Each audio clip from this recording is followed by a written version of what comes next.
हार नहीं मानूंगा, रार नहीं ठानूंगा, काल के कपाल पर लिखता मिटाता हूँ, गीत नया गाता।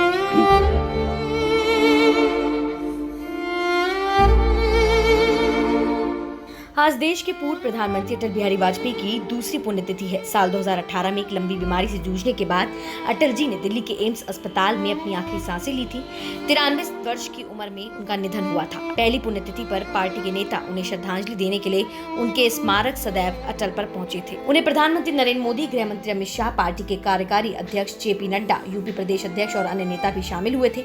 अटल बिहारी वाजपेयी ने प्रधानमंत्री के रूप में 3 बार देश का नेतृत्व किया। इस दौरान उन्होंने अपने भाषण से सबको हिलाकर रख दिया। अटल बिहारी वाजपेयी ने प्रधानमंत्री के रूप में 3 बार देश का नेतृत्व करने के साथ साथ पहली बार साल 1996 में 16 मई से 1 जून तक और फिर 19 मार्च 1998 से 26 अप्रैल 1999 तक और फिर 13 अक्टूबर 1999 से लेकर 22 मई 2004 तक प्रधानमंत्री का पद संभाला।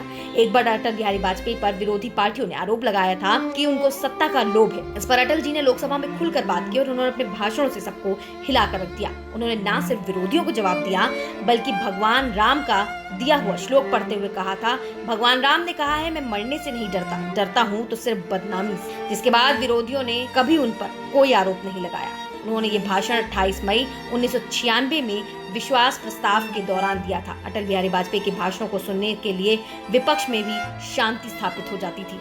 उनके भाषण हमेशा ही शानदार होते थे। लोग तो उन्हें यहाँ तक ये भी कहते थे कि उनसा भाषण देने वाला कोई नेता अभी तक आया ही नहीं। अटल बिहारी वाजपेयी को लेकर ये भी सुनने को मिलता है कि एक बार अटल जी के भाषण को सुनने के लिए लोग भीषण ठंड और बारिश में भी लंबे समय तक एक ही जगह पर डटे रहे थे। आपातकालीन के दौरान वाजपेयी जेल में थे।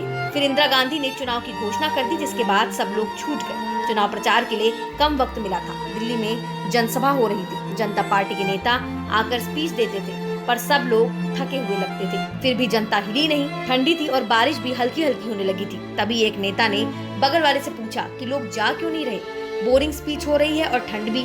तो जवाब मिला कि अटल बिहारी वाजपेयी का भाषण होना है, इसलिए लोग रुके हुए हैं। अटल जी के भाषण की कुछ ऐसी रहती थी शैली कि बाद मुद्दत के बाद मिले हैं दीवाने, कहने सुनने को बहुत है अफसाने। खुली हवा में जरा सांस तो ले लें, कब तक रहेगी आजादी कौन जाने। इस तरह की जुगलबंदी में अटल जी माहिर थे।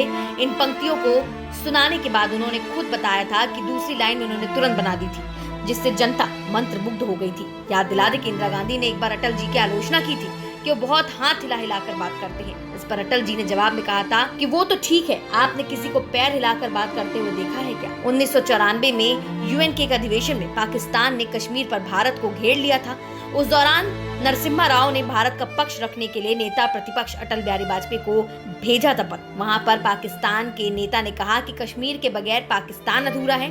तो जवाब में वाजपेयी ने कहा कि पाकिस्तान के बगैर हिंदुस्तान भी अधूरा है। संयुक्त राष्ट्र महासभा में दिया था ऐतिहासिक भाषण। आपको बता दें कि अटल जी को हिंदी भाषा से काफी लगाव था। इस लगाव का असर उस वक्त भी देखने को मिला था जब 1977 में जनता सरकार में विदेश मंत्री के तौर पर काम कर रहे थे अटल बिहारी वाजपेयी। उन्होंने संयुक्त राष्ट्र संघ में अपना पहला भाषण हिंदी में देकर सभी के दिल में हिंदी भाषा का गहरा प्रभाव छोड़ दिया था। पोखरण के परमाणु प्रशिक्षण में पर भाषण अटल बिहारी वाजपेयी के प्रधानमंत्री रहते हुए भारत ने पोखरण में सफलता परमाणु परीक्षण में दिया था, जिसके बाद पाकिस्तान से लेकर अमेरिका तक की नींद उड़ गई थी। इस परीक्षण को रोकने के लिए अमेरिका ने भारत पर नजर रखी थी, लेकिन सबको मात देते हुए भारत ने यह कर दिखाया। इस पर वाजपेयी का दिया भाषण ऐतिहासिक साबित हुआ। तो ऐसे थे देश के पूर्व प्रधानमंत्री अटल बिहारी वाजपेयी और उनकी कुछ स्मृतियां ऐसी हैं जो किसी भी नेता में पाई नहीं जाती और उनकी भाषा शैली भी कमाल की थी। ऐसे महान नेता को नेशन 24x7 की तरफ से उनकी पुण्यतिथि पर कोटि कोटि नमन।